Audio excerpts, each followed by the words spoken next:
system of keeping their voter rolls clean and accurate. They call it purging. Let America Vote, Common Cause, they call it purging, which it is. It's a type of purging where they're trying to keep the voter rolls clean and tidy as much as they can. I have a story here from the Dayton Daily News by Jack Torry. Ohio system of purging voter records before the High Court. Now, this happened the other day that actually the oral arguments were heard before the High Court, and it's what I saw, or some of the questions I saw in different news items, and I'll share that next one with you, were very encouraging for Ohio to actually be able to keep this law. Now, let me just read a little bit of this. Election officials across the country will be watching closely this week as the Supreme Court hears arguments about the way Ohio purges names from its list of registered voters. The Republican Secretary of State John Husted, Husted, Husted, is nothing more than the housekeeping. To Republican Secretary of State John Husted, it's nothing more than a housekeeping device to make certain the voter rolls do not include people who have left the state or died. But to opponents, the Ohio system is discriminatory, depriving some legal voters of their right to cast a ballot. The issue has included fiery arguments on both sides whether the state is ensuring the integrity of the vote or suppressing it. The decision could have wide reach. The decision could have wide reach.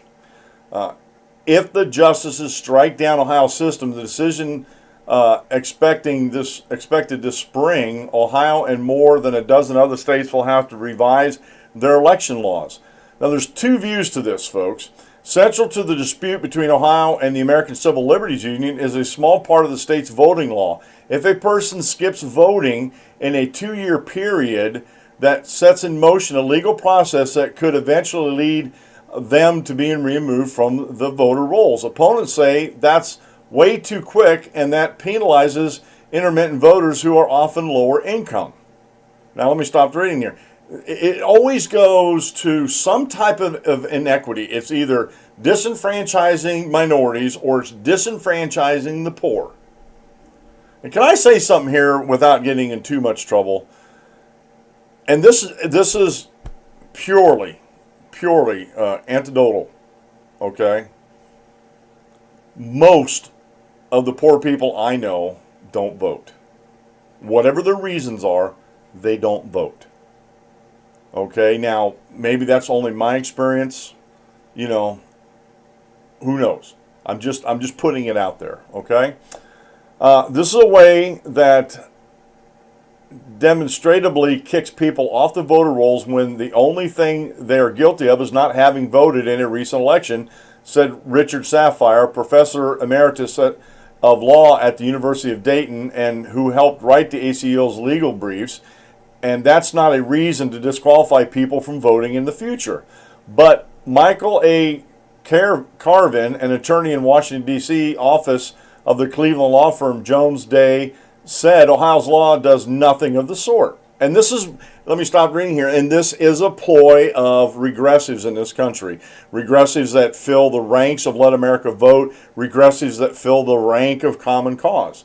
And he goes on to say, you can't knock somebody off the voter rolls solely for failure to vote. Obviously, that's not remotely what Ohio does. Husted says his efforts removed nearly 560,000 dead people from the rolls and resolved the cases of more than 1.65 million Ohio voters with multiple registrations. Repeated notices are sent to voters whose names have been flagged, he says, giving them ample time to update their registrations. He also says the policy has been in place for decades, including when Democrats occupied the Secretary of State's office. And as far as I know, this has been in, I've been informed, and I went back and looked, 1993. Okay, that's when they put this law on the books.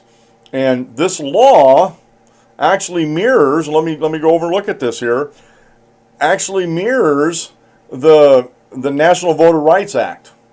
Okay, the National Voter Rights Act prohibits removal of a voter from a roll for failure to vote. But then and that's just one of them. There's another supplemental right behind it, right after it. Another subsection allows removal of the voter for failing to vote and failing to reply to a notice directed to him or her. These subsections are not in conflict with each other. Rather, they complement each other. The latter provision is consistent with the former. They are easy to construe together, and they form a logical progression. And this is just to be, this is an America's Brief that I'm reading off of from the Landmark Legal Foundation. Mark Levin runs this, and they submitted an America's Brief in support of the Secretary of State of Ohio, there, Mr. Husted. Okay. It turns out that the system is purging lots and lots of people who are fully qualified to vote and who have registered to vote, Sapphire said. You are purged and nobody tells you about it. Again, they send out these notices. They send out these notices. If you don't answer the notices, then you're taken off the rolls. If they can't get a hold of you, because a lot of folks move without updating their addresses and stuff, a lot of renters do this quite often. And if you can't get a hold of them, what are you to do? What are you to do? And I'm going to have another video here talking about a specific case of voter purging in Ohio, where I think it's a mayor in Ohio that was active military. I don't think he has a leg to stand on. I think he's being a tool and being used, but I'll get to that video here in a little bit. Now, he goes on to say in this article, the High Court is considering the case, that the High Court is considering the case at all surprises some legal analysts. It didn't surprise me, because we're talking about a fundamental right of the American people, voting, okay? But that's just me. A 3-judge panel at the 6th U.S. Circuit Court of Appeals in 2016 ruled the Ohio system violated federal laws approved by Congress in 1993 and 2002. Because there's no disagreement among different federal appellate courts, few expected the Supreme Court to take up the case. But the justices last May said the court would hear the case in the current term. And because 4 jurists are needed to make such a call, the move suggests at least 4 members of the court are sympathetic to Ohio's case. The appeal to the High Court was filed by Husted and DeWine, who have formed a ticket for governor and lieutenant governor in this year's Republican primary. Okay? Now, let me get over here to the Supreme Court. I don't want to make this video too long. Supreme Court appears sympathetic to Ohio voter roll purge efforts. This is by Chicago Tribune, and Mark Sherman wrote this. The Supreme Court appeared sympathetic Wednesday to states that seek to prune their voting rolls by targeting people who haven't voted in a while. In a case from Ohio, opponents of the practice called it a violation of federal law that was intended to increase the ranks of registered voters. Justice Sotomayor said minorities and homeless people appear to be disproportionately kicked off rolls. Homeless people? Are you kidding me? They don't have a home. And then they go to the minority card. Always use this minority card. Oh, it's going to disenfranchise minorities, but they never give you any proof. They never give you any proof. And that's the sad part about it. But the court's conservatives and possibly also Justice Stephen Breyer indicated that they would uphold the state's effort. Ohio is among a handful of states that use voters' inactivity to trigger a process that could lead to their removal from voter rolls. A ruling for Ohio could prompt other states to adopt the practice, which generally pits Democrats against Republicans. Signaling support for Ohio's defense of the process, Justice Anthony Kennedy said states are trying to protect their voter rolls. What we're talking about are the best tools to implement that reason, to implement that purpose. Kennedy's vote often is decisive in voting cases that otherwise split conservative and liberal justices. Breyer repeatedly pressed the lawyer for opponents of the process, but had no questions for lawyers representing Ohio. The opponents say the 1993 National Voter Registration Act prohibit using voting inactivity to trigger purges, and that Ohio purges registered voters who are still eligible to vote. A federal appeals court sided with the challenges. And let me say something about that. In the last article, it was the 6th Circuit Court of Appeals that set that aside, because they did not take up the second part of that. Ohio is following, all you got to do is look at the federal law, look at Ohio law, and they mirror each other. They mirror each other. And yet, the opponents are, oh, you can't use inactivity. Partisan fights over ballot access are being fought across the country. Democrats have accused Republicans of trying to suppress votes from minority and poorer people who tend to vote for Democrats. Republicans have argued that they are trying to promote ballot integrity and prevent voter fraud.